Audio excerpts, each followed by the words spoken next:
What's up, music fans of the internet? I'm Kevin. I'm Derek.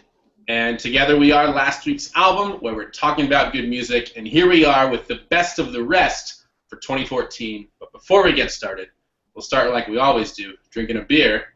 Cheers, Derek, and everyone at home. Cheers, Kevin, everyone at home.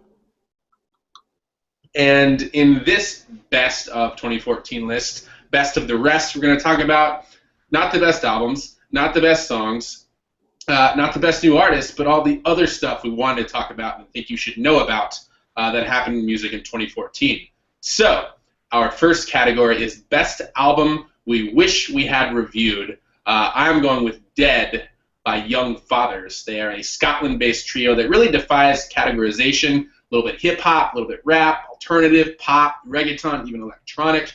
They released an amazing debut LP back in February that featured standout tracks like Low and Get Up, which actually won them the 2014 Mercury Prize, which is the UK's highest honor for an album. And overall, they just have this amazing, like gritty and gripping and totally fresh sound that I personally cannot get enough of and can't stop talking about, obviously. So, Derek, what was your best album you wish we had reviewed in 2014? Kevin, all I gotta say is hindsight is B, and I'm actually going with two for this one. So I'm gonna keep it brief. One album I wish we had reviewed was Upside Down Mountain by Conor Oberst. This was my favorite Conor Oberst album in the past few Conor Oberst albums. It would have been worth talking about. Number two, and this really comes courtesy of my friend George Falk at Shady State, Strange Desire by Bleachers. I checked that one out afterwards. It was good. So, yeah. What's our next rest category there, Kevin, as you take a drink? Next up, we have Best Album Cover. And I'm going to pull from an album we did review that's called Spite by 100 Visions. As you can see here, it is a very inventive album cover that not only reflects their sort of psych rock punk sound, but I also love the way that they wove in the band name and the title of the album into the art. And it's also a great album that Derek and I gave a collective 8 out of 10. So check it out, not just for the cover, but also the album itself, Spite by 100 Visions. Derek, what do you think is the best album cover?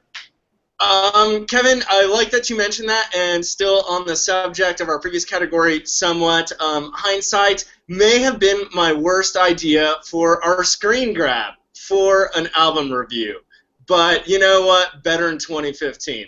My favorite album cover is also coming from one we reviewed, Rozwell Kid, their album 2, Shabby, mostly because it gave me an excuse to find the Hawaiian shirt hiding in my closet. Unfortunately, I could not find the corded telephone I haven't owned in 20 years.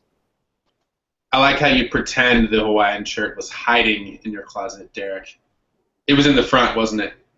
That's like all, I wouldn't say an every day, but pretty close to an every other day. All right, next up we have Best Music Video. I'm going to go with Picture Me Gone by Ariel Pink, another artist we reviewed this year for his album. And the music video features men wearing these like female masks and bodysuits, which is obviously kind of a little bit of a gimmick, but it's very well shot with a lot of slow zooms, a lot of still shots, and this overall sort of icky yet mesmerizing vibe, kind of like a train wreck. You just can't help but keep watching. So check that one out. Derek, what are you picking? Kevin, because you told me I couldn't pick that Robin Thicke video, I'm going with Catman by Together PANGEA, which actually gives the Robin Thicke video a run for its money in very different ways. This one is animated, and it's prefaced with a huge warning to any of those who might be epileptic or susceptible to that sort of stimulus. And it carries a very well-deserved parenthetical NSFW on its YouTube title, as it follows this character Catman through some adventures featuring boobs, violence, and flashing lights. So altogether it was pretty cool, and I really dug Together PANGEA, so I wanted to kind of put them in a best of something. Yeah, sure. They are a great band. Next up, we have Best Live Performance, and I hate to give 2 awards to the same band, but I gotta go with Young Fathers, who we saw at South by Southwest. We actually saw them at Latitude 30, which had this sort of British invasion venue thing going on.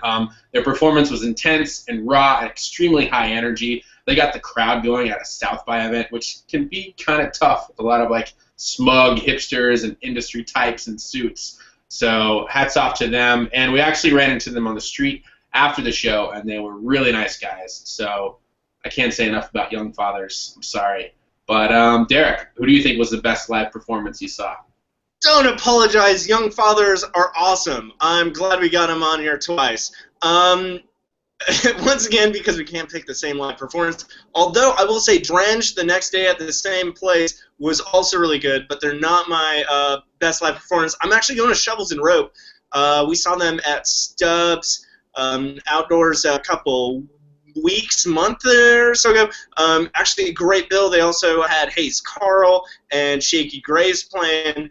But I was just blown away by Shovels and Rope. I hadn't ever seen them before, just to see the way the husband-wife duo not only creates this large sound as one sits behind a drum and keyboard setup, as another plays guitar, and there's a lot going on, and they switch spots. They just get a lot going on, create a very large sound, and it's really cool because they create this instrument sound, and they let you in on it. You know, it's a very cool thing. I loved seeing them play live, and their album was fantastic. Yeah, that was an amazing show. I cannot deny. Next up, let's do best album title. I'm gonna go with "Poor People Are Revolting" by the Gotobeds, who we reviewed. And if you didn't catch that, it's clearly a double entendre, which in my mind makes for the best album title possible. Derek, what's in your bag? I'm going with "Talking Is Hard" by Walk the Moon, because they are so correct in that. Talking is hard. I don't even know what to say to further describe my lack of words. And that makes perfect sense in context. Next up, best track title. Let's talk about that. I'm going with Badillac by Together PANGEA, if for no other reason than... Badillac! Oh, man. You say that word, that song just jumps into my head. Why'd you do that? You know I do that every time you say that. Yeah, and you guys may have just witnessed the nerdiest moment in music on the internet in 2014, right here, right now. So... there you have it, the best of the rest in terms of music in 2014. Hope you guys enjoyed this list. Let us know what you think. And as always, I'm Kevin. I'm Derek.